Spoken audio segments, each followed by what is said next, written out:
যারা জয়েন করে নাই তারা আমাদের চোখে এখন ক্রিমিনাল, তাদের আইনের আওতায় আনা হবে। যাদের পাওয়া যাচ্ছে দেখেন না, মাঝে মাঝে ধরা হচ্ছে, যারা আসতেছে না তাদের ধরা হচ্ছে। এখন এবার যদি আপনারা খোঁজ দিতে পারেন আমরা ধরে ফেলবো। এই পুলিশের মনোবল যে হারাইছে, এই মনোবল তো আস্তে আস্তে কি আগের থেকে একটু বৃদ্ধি পেয়েছে না, নাকি একটা বলেন আগের থেকে একটু ভালো হয়েছে কিনা বলেন। হ্যাঁ, আমি হলো হ্যাঁ, এখন হলো এইটা গ্রাফটা যদি উপর দিকে যায় ভালো, বাট গ্রাফটা যদি থেমে যায় বা নিচের দিকে নামে ওইটা হলো খারাপ। তখন তো গ্রাফটা তো আস্তে আস্তে উপর দিকে উঠছে। এখন ধরেন মনোবল, যেমন ধরেন আমরা অনেক সময় কোনো একটা আত্মীয় স্বজন সময় হারাই, সেই সময় আমার কিন্তু যে মনোবল ওইটাকে আমার 2 দিনই চেঞ্জ হয় না, একটু সময় লাগে। এক সময় আস্তে করে ওইটা কিন্তু আমরা ভুলে যাই। এই জন্য তো আপনি একটু সময় দিতে হবে।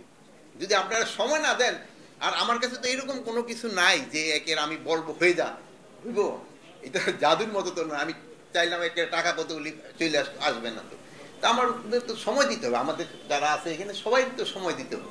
এটা আমি বারবার বলছি, যারা জয়েন করে নাই তারা আমাদের চোখে এখন ক্রিমিনাল, তাদের আইনের আওতায় আনা হবে। যাদের পাওয়া যাচ্ছে দেখেন না, মাঝে মাঝে ধরা হচ্ছে, যারা আসতেছে না তাদের ধরা হচ্ছে। এখন এবার যদি আপনারা খোঁজ দিতে পারেন আমরা ধরে ফেলবো।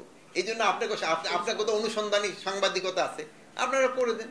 আমি আবার আপনাকে আরো একটা কথা বলি, আমরা আমাদের যে ভুল হয় না তা না, আমাদের যে এটা ভুল হয় আপনারা ধরায় দেন। আমরা যদি এখানে চুরি ধাউরামি কোনো কিছু করি, আমরা বলে দেন যে স্যার আপনি এখানে এই এই জিনিসটা খারাপ করছেন, আপনি পয়সা মারতেছেন, আমরা বলে দেন। যদি আমরা কোনো জায়গায় পয়সা খাই কি কোনো কিছু আপনি বলেন, আমি তো বলছি আপনারা ফ্রি বুঝে দেন, আমরা রেকটিফাই করবো। কিন্তু আমার একটা অনুরোধ, মিথ্যা সংবাদ দিবেন না, যেটা ঘটে নাই ওটা বলবেন। এইতে কিন্তু পার্শ্ববর্তী দেশ সুবিধা পেয়ে যায়। দেখেন যে পার্শ্ববর্তী দেশ, আপনার আমাদের মিডিয়ার যে একটা সুনাম আছে, পার্শ্ববর্তী দেশের মিডিয়ার অত সুনাম নেই, যে তারা মিথ্যাই কিন্তু প্রচার করে সবচেয়ে বেশি। আর এই মিথ্যাটারে কিন্তু কাউন্টার করতে পারেন শুধু আপনারা। আমি বললে লোকে অত বিশ্বাস করবে না যতটা আপনি বললে বিশ্বাস করবে। আপনারা, আমি কি আপনাদের কাছে অনুরোধ করব, আপনারা এটাকে কাউন্টার করেন। এই জাহাজটা আসছে মিডল ইস্ট থেকে আইসা একটা দেশে গেছে, ওই দেশ থেকে আমাদের এখানে। আমাদের দেশে কি কোনো দেশে জাহাজে আসা কি নিষেধ আছে? কোনো দেশের জাহাজ আসে আমাদের দেশে? আমরা সবার জন্য তো আমাকে বন্দর উন্মুক্ত। অন্য দেশের জাহাজ আসছে অসুবিধা কি? আমার খালি একটা দেশের জাহাজ আছে, আমরা কি কারো কাছে বন্দি নাকি?